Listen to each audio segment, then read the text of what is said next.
नमस्कार आदाब दोस्तों। चलिए आज 9 मई देश की बड़ी खबरें हम आपके सामने लेकर के आ गए हैं। सबसे पहली और बड़ी खबर, बंगाल के विधानसभा चुनाव रिजल्ट आने के बाद ममता बनर्जी की पार्टी जहां एक तरफ चुनाव जीती है, वहीं अब एक और चुनाव ममता बनर्जी जीत गई हैं। यहां पर बीजेपी का सुपड़ा साफ हो गया है। हम आपको बताएंगे कौन सा वो चुनाव है। वही अगली बड़ी खबर में हम आपको बताएंगे दोस्तों, अब मोदी सरकार और स्वास्थ्य मंत्रालय के खिलाफ आईएमए ने हल्ला बोल दिया है। आईएमए ने अब बताया जा रहा है कि कोरोना की विकराल स्थिति को लेकर के मोदी सरकार को जिम्मेदार ठहराते हुए गंभीर आरोप लगाए हैं। क्या आरोप लगाए हम आपको आगे बताएंगे।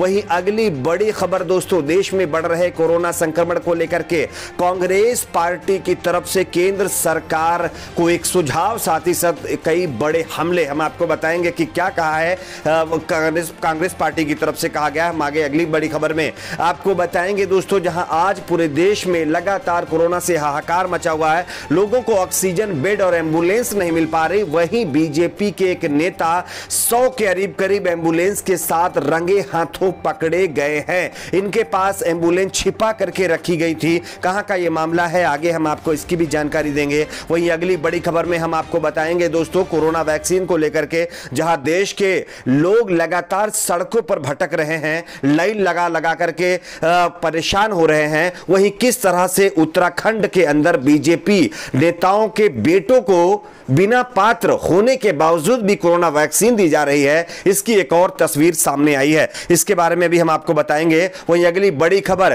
कृषि कानूनों के खिलाफ चल रहे किसान आंदोलन को लेकर के बड़ी खबर सामने आ रही है, इसकी भी आगे हम आपको जानकारी देंगे। वहीं असम के अंदर चल रहे सियासी घमासान के बीच बीजेपी में एक बार फिर से बगावत तेज और नए मुख्यमंत्री सोनोवाल नहीं दूसरे बनने जा रहे हैं। कौन से मुख्यमंत्री बनेंगे हम आपको आगे बताएंगे। वहीं जेडीयू को बिहार में बड़ा झटका, दिग्गज नेता की कोरोना की वजह से हो गई कैजुअलिटी, इसकी भी हम आपको अपडेट देंगे। उससे पहले छोटी सी रिक्वेस्ट, आप इस वीडियो को लाइक करके चैनल को सब्सक्राइब जरूर कर लीजिए। जहां एक तरफ आज आप सभी जानते होंगे 5 राज्यों के विधानसभा चुनाव नतीजे आ चुके हैं, वहीं पश्चिम बंगाल की विधानसभा में ममता बनर्जी की पार्टी ने पूर्ण बहुमत के साथ सरकार बना ली है। लेकिन उसके बाद एक और चुनाव ममता बनर्जी की पार्टी टीएमसी जीत गई है। आप इस खबर को देख सकते हैं। बताया जा रहा है कि पश्चिम बंगाल विधानसभा चुनाव में अब विधानसभा में स्पीकर अध्यक्ष पद के लिए हुए चुनाव में टीएमसी ने भारी मतों से यह चुनाव जीत लिया है।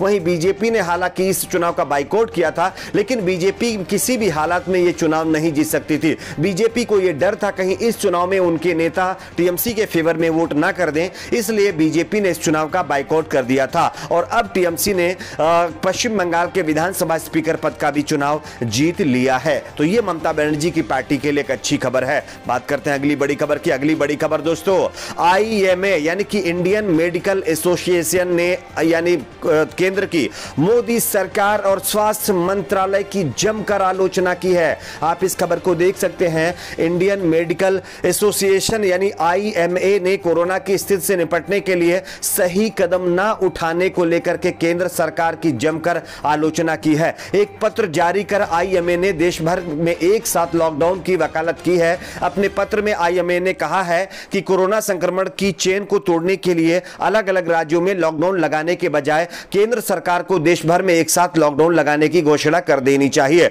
आईएमए ने कहा है कि कोरोना महामारी की दूसरी लहर से पैदा हुए हालात से निपटने के लिए केंद्रीय स्वास्थ्य मंत्रालय बेहद सुस्त है। सरकार का यह रवैया देखकर आईएमए भी हैरान चल रहा है। आईएमए ने कहा है कि सरकार ने कोरोना से लड़ने के लिए की ओर से दिए गए सुझावों को खारिज कर दिया गया, यानी कि मोदी सरकार ने आईएमए के द्वारा दिए गए सुझाव को खारिज कर दिया और अक्सर बिना जमीनी हकीकत को जाने निर्णय लिए जा रहे हैं, जो कि देश के लिए काफी गंभीर होंगे और इसका जो खामियाजा है पूरे देश को भुगतना पड़ेगा। तो आईएमए ने एक बार फिर से मोदी सरकार की आलोचना करते हुए ये पूरी तरीके से कह दिया है कि बीजेपी और केंद्र की मोदी सरकार अपने आप और बिना जाने जानबूझ के फैसले ले रही है, अपनी मनमानी कर रही है। इसके चलते आईएमए उनकी आलोचना करती है। तो ये एक और बड़ी खबर सामने आई है। बात करते हैं अगली बड़ी खबर की। अगली बड़ी खबर, कांग्रेस पार्टी ने भी देश की मोदी सरकार की आलोचना करते हुए कई बड़े सवाल खड़े कर दिए हैं। आप इस खबर को देख सकते हैं। कांग्रेस ने कोरोना महामारी की दूसरी लहर के मद्देनजर शनिवार को कहा है कि केंद्र सरकार को राष्ट्रीय स्तर पर लॉकडाउन लगाना चाहिए और साथ ही गरीबों को 6,000 रुपए की आर्थिक मदद करनी चाहिए। कांग्रेस पार्टी ने यह भी आरोप लगाया कि केंद्र सरकार टीकों पर भी जीएसटी लगा करके जनता को लूट रही है। कांग्रेस के पूर्व अध्यक्ष राहुल गांधी ने ट्वीट करके कहा, टीका के लिए बजट का पूरा उपयोग नहीं किया गया, इंसान की जान की कीमत नहीं है। ऐसा इसलिए है कि प्रधानमंत्री का अहंकार बहुत ज्यादा है। उन्होंने टीके पर जीएसटी का परोक्ष रूप से हवाला देते हुए आरोप लगाया, जनता के प्राण जाएं पर प्रधानमंत्री की टैक्स वसूली ना जाए। जिस तरह से आज टैक्स वसूली चल रही है, यह मोदी सरकार की अहंकार का एक बड़ा सबूत है। इसके साथ ही साथ कांग्रेस पार्टी ने पूरे देश में संपूर्ण लॉकडाउन लगाने की अपील मोदी सरकार से की है। अब देखना यह होगा कि मोदी सरकार कितना इस पर अमल करती है। बात करते हैं अगली बड़ी खबर की। अगली बड़ी खबर, जहां आज पूरे देश में लोगों को कोरोना वैक्सीन नहीं मिल पा रही है, लोगों को एंबुलेंस नहीं मिल पा रही है, लोगों को जो है ऑक्सीजन नहीं मिल पा रही है, ऐसी सिचुएशन में बीजेपी सांसदों ने जो काम किया है वो बेहद शर्मनाक है। आप इस खबर को देख सकते हैं। जन अधिकार पार्टी के अध्यक्ष और बिहार से 4 बार सांसद रहे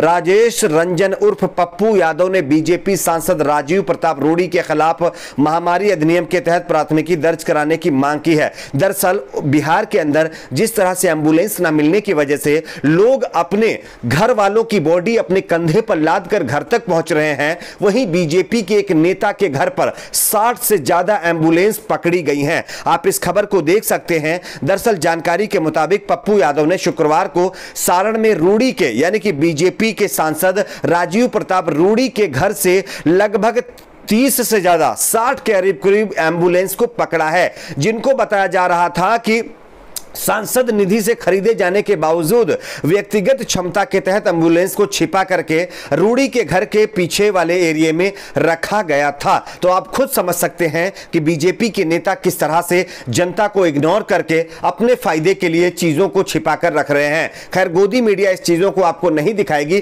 क्योंकि गोदी मीडिया के आकाओं का कहीं ना कहीं खुलासा हो जाएगा। तो यह बिहार से बड़ी खबर है। बिहार में बीजेपी के सांसद राजीव प्रताप रूडी के घर से 60 से ज्यादा एम्बुलेंस पकड़ी गई हैं, जबकि जनता रोडों पर त्राहिमाम हो रही है। एम्बुलेंस न मिलने की वजह से लोगों की जान जा रही है। इतना गंभीर आज बीजेपी के नेता नहीं है। इसका सीधा इशारा यही है कि इनको जनता की कोई फिक्र नहीं है। बात करते हैं अगली बड़ी खबर की। अगली बड़ी खबर देहरादून से आ रही है, जहां पूरा देश आज कोरोना वैक्सीन को लेकर के लाइन में लगा हुआ है। वहीं आप इस खबर को देख सकते हैं। टीकाकरण में भी उत्तराखंड में प्रभावशाली लोगों का दबदबा देखने को मिल रहा है। पूरे उत्तराखंड में 18 से 44 साल की उम्र के लोग बेसब्री से वैक्सीनेशन का इंतजार कर रहे हैं। उत्तराखंड में शनिवार को शाम को कोविशील्ड वैक्सीन की 1 लाख डोज मिली है। अब जाकर हेल्थ डिपार्टमेंट 10 मई यानी सोमवार से राज्य में 18 से 44 साल के लोगों को वैक्सीनेशन अभियान शुरू कर रहे हैं। लेकिन अब यहां पर भी घपलेबाजी चालू है। खानपुर से बीजेपी के विवादास्पद विधायक कुंवर प्रणव चैंपियन के 25 साल के बेटे कुंवर दिव्य प्रताप सिंह को यह वैक्सीन 5 दिन पहले ही लगा दी जा चुकी है। अब इस पर बवाल खड़ा हो गया है। लोग कह रहे हैं कि जब 5 दिन पहले 18 से 44 साल के बीच के लोगों के लिए वैक्सीनेशन का कोई ऑप्शन ही नहीं था, उनको वैक्सीनेशन किया ही नहीं जा रहा था, तो बीजेपी के इन नेताओं के बेटों को किस तरह से वैक्सीन लगा दी जा रही है, यह एक बड़ा सवाल है। बात करते हैं अगली बड़ी खबर की। अगली बड़ी खबर, किसान आंदोलन के खिलाफ बैठे हुए किसानों ने एक और ऐलान कर दिया है। किसानों का कहना है कि लॉकडाउन चाहे पूरे देश में क्यों ना लग जाए, वो यहां से नहीं हटेंगे। बात करते हैं अगली बड़ी खबर की। असम में नए मुख्यमंत्री को लेकर के माथापाची जारी है। बीजेपी में लगातार बगावत शुरू है, लेकिन अब जानकारी मिल रही है कि असम के नए मुख्यमंत्री हेमंत बिस्वा शर्मा हो सकते हैं। आज विधायक दल की बैठक के पर जो है उनके नाम पर मुहर लग सकती है। यह बड़ी खबर आ रही है। वही बात करते हैं अगली बड़ी खबर की। जेडीयू के दिग्गज नेता तनवीर अख्तर इस दुनिया को अलविदा कह चुके हैं। कोरोना वायरस की वजह से वो इस दुनिया में नहीं रहे। ये जेडीयू के लिए बड़ा झटका है। आप क्या कहना चाहते हैं इस पर नीचे कमेंट बॉक्स में जरूर बताइए। वीडियो को लाइक शेयर, चैनल को सब्सक्राइब जरूर करें।